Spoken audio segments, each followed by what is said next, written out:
పచ్చడి పెట్టడమేమో కానీ చేప కట్ చేయడమే చాలా కష్టం ఉంది. హాయ్, ఎలా ఉన్నారు అందరూ? ఈరోజైతే మేము ఫిష్ పికిల్ పెడుతున్నాము. మా ఊరిలోనే చేపలు అయితే పడతారు, జస్ట్ ఇప్పుడే పట్టారంట. అందుకే ఇంత పెద్ద చేపను చూసి ఎలా అయినా పచ్చడి పెట్టాలని అయితే తీసుకున్నాము. నిజంగా ఈ చేప కట్ చేయడానికి అసలు ఎన్ని కష్టాలు పడ్డాము.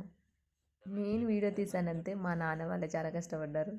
మేమైతే కర్రీ కోసం కొన్ని, పికిల్ కోసం అయితే కొన్ని చిన్న చిన్న ముక్కలు అయితే కట్ చేసుకున్నాము. మీరు ఎప్పుడైనా పికిల్ పెట్టాలనుకుంటే ఇలా ఫ్రెష్గా దొరికే చేపలతో అయితే పెట్టండి, బాగుంటుంది. ఇలా కట్ చేసి పెట్టుకున్న ముక్కలకి కొంచెం పసుపు ఉప్పు కలిపి కాసేపు అయితే ఎండబెట్టుకోవాలి. ఎండితేనే ఫ్రై చేసేటప్పుడు అయితే మంచిగా ఫ్రై అవుతుంది. నేనైతే తొందరగా ఎండాలని ఎండలో అయితే ఎండబెట్టాను. పసుపు ఉప్పు ముక్కలకు బాగా పట్టాలంటే ఇలా బాగా కలపాలి.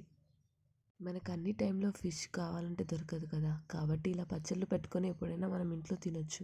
బోన్లెస్ కూడా పచ్చడి పెట్టచ్చు, కాకపోతే మాకు రాదు కాబట్టి మేము తీయలేదు. ఎప్పుడైనా అలా బోన్స్ తీసేసి ఫిష్ ఫ్రై ట్రై చేయాలనుకుంటే కలపడం అయితే అయిపోయింది. ఇప్పుడు ఎండబెట్టాలి.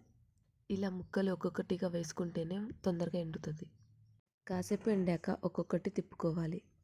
తర్వాత ఒక గిన్నెలో ఆయిల్ పోసి ఇలా ఒక్కొక్క ముక్కల్ని వేసుకోండి. ఇది ఫ్రై అవ్వడానికి అయితే చాలా టైం పడుతుంది.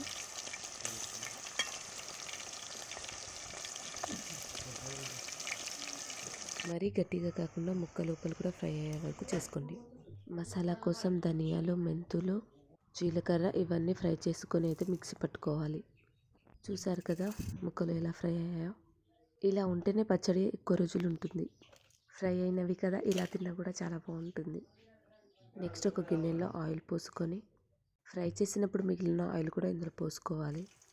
ఆయిల్ వేడి అయినాక ఇందులో కొంచెం అల్లం పేస్ట్ వేసి అది పచ్చివాసన పోయే వరకు అయితే కొంచెం ఫ్రై చేసుకోండి. అల్లం కూడా ఫ్రై అయిపోయిన తర్వాత ఇందులో కొంచెం కారం, పసుపు, ఉప్పు, ప్రిపేర్ చేసుకున్న మసాలా ఇవన్నీ ఆయిల్లో వేసి కలిపిన తర్వాత మనం ఫ్రై చేసుకున్న ఫిష్ ముక్కలు కూడా వేసి కలుపుకోవాలి. గ్యాస్ లో ఫ్లేమ్లోనే ఉండాలి. అంతే, ఫిష్ పచ్చడి రెడీ.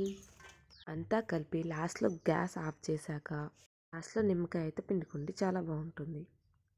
Thanks for watching. మీరు తప్పకుండా ట్రై చేయండి.